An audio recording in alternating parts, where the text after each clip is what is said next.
All right, we're live again. But you're thinking, oh gosh, here we go. Is that scruffy little turnip ready to give me another lesson on something? And you'd be right. Because a few weeks ago, it's probably even a month ago now, I went for 7 days without coffee, without sugar, without any painkillers. Just, 7 days of dropping all those things that we tend to have that we know affect our nervous system and kind of upset our body's physiology. So I cut them all out for 7 days. Nothing, like not a thing. Because I wanted to see how it affected my recovery. I wanted to see how it affected my nervous system. I wanted to see how it affected my energy, my sleep, all of those things that really matter. Because when you want to live your best life possible, those things are really important. And you can't, take them for granted. It's very easy to spend a lot of time focusing on just training one aspect of yourself, be that your mind, be that your emotions, be that your body, and to kind of just forget about the other bits. And part of what we do inside Project Tempest is make sure we're hitting things from a four-dimensional approach: mind, body, heart, soul. And I had started to kind of let the body aspect slip a little bit. Not so much training. I always train. Everybody knows that. I've been training for 16 years now, and I'll always train. But I'd started to maybe have too much coffee in a day, not really eating as well as I should. Um, Neck issues, perhaps having a few too many paracetamol during the day, just things like that. Nothing ridiculous, for the average person. They'd probably say, oh, what's wrong with that? But for myself and kind of for my own performance, it was getting a little bit too much. So I cut it out. And the first day, all I could think about was coffee. Just somebody get me a cup of coffee, please. I was desperate for a coffee. And after a couple of days, it was fine. It dropped.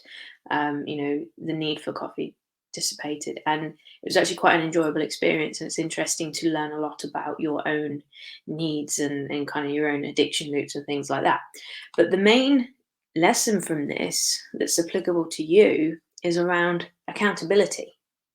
Because whenever you decide to do something, be that to work on yourself, to pursue a goal, whatever that may be, everybody thinks they need accountability. And you've probably heard me talk about this before, because this is something I talk about a lot because I think it's important and I care about it. Everyone thinks they need accountability to do things, to get where they want to go. But when it comes down to it, we never really need to be held accountable for the things we want to do. Let's take eating, for example. Nobody needs to remind you to eat. Nobody needs to tell you to eat. Nobody needs to hold you accountable to eat. When it comes to going on a diet or changing the way you look at food and the types of food you eat, everybody suddenly wants somebody to hold them accountable because it's uncomfortable. And as soon as we get uncomfortable, we want somebody else there to help us and to support us and to hold us up to it. But the reality of that is, you'll never be a truly self sufficient individual if you're always expecting somebody else to hold you accountable to do the things that you need to do to get where you want to go. And it's not always easy. To get where you want to go, to make change, it's uncomfortable. Most people don't change because they'd rather stay as they are in that little comfortable bubble rather than step outside of it and become uncomfortable and experience things that aren't so pleasant. But if we don't learn to lean into that discomfort, if we don't learn to lean into things that we don't really like, then we very rarely get results because the results lie on the other side of the discomfort. So you need to be able to lean into that. And you also need to be able to do it for yourself without somebody else. As a coach, I will never ever try and hold anyone accountable. I will walk beside you, I will walk in front and lead you, I will stand behind you and kick you up the ass when you need it. But I'm never going to drag you kicking and screaming towards a goal that you're not prepared to go after yourself. It should never be anybody's job to drag you towards something. Support, yes. Lead, yes. Inspire, yes. Help, yes. But never drag. If you can't take the steps you need to take to get where you want to go, then it's a case of reassessing if it's what you really want. And if it is, if you're actually clear about why you want it. Because you don't need accountability to do what you want to do.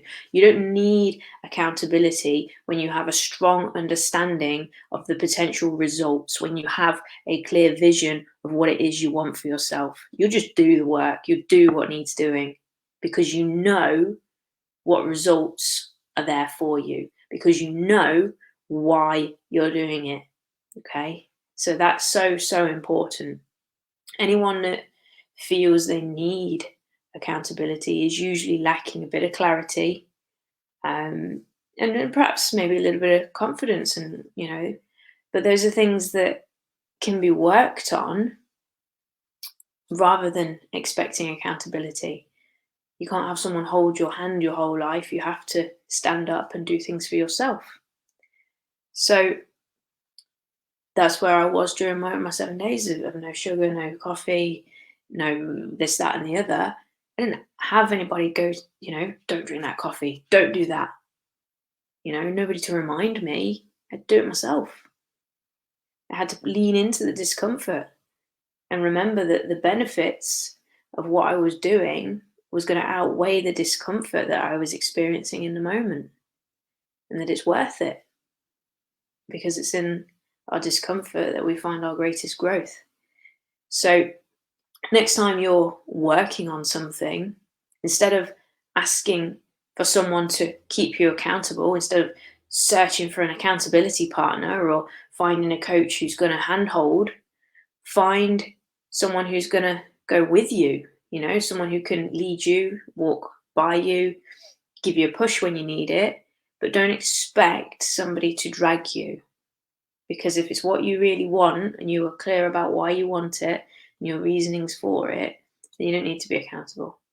Nobody needs to tell me that I need to do certain things within Project Tempest. I do them because I care about it, because I want a particular set of results. Just like nobody needs to tell you to go and eat because you enjoy it. You want to eat. You need to eat to survive. So it's very simple.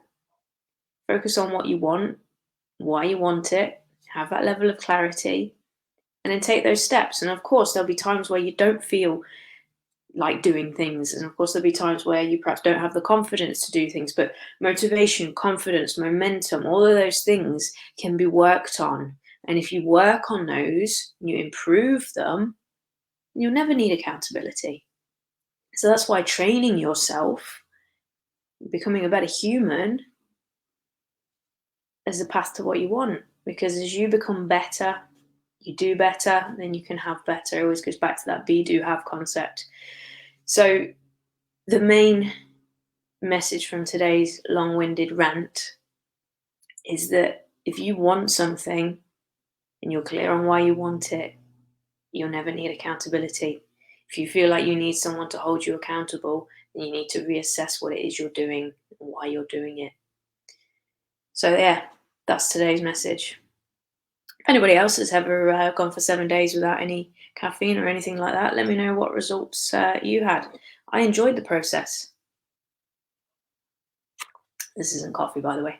Now, the end result, I end up with 1 coffee a day now, and it's something I appreciate a lot more. It's higher quality, so it's better quality coffee. I have one really good one every day, and that's enough. Instead of loading up with 4, 5, 6 terrible coffees that I don't even enjoy anyway.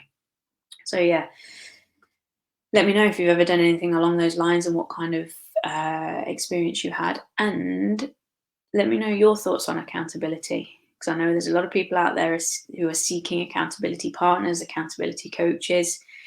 I have shared my views on it. I think it's not necessary if you have other things in place. But yeah, I'd love to know your thoughts on it. So drop me a comment and let me know what you think.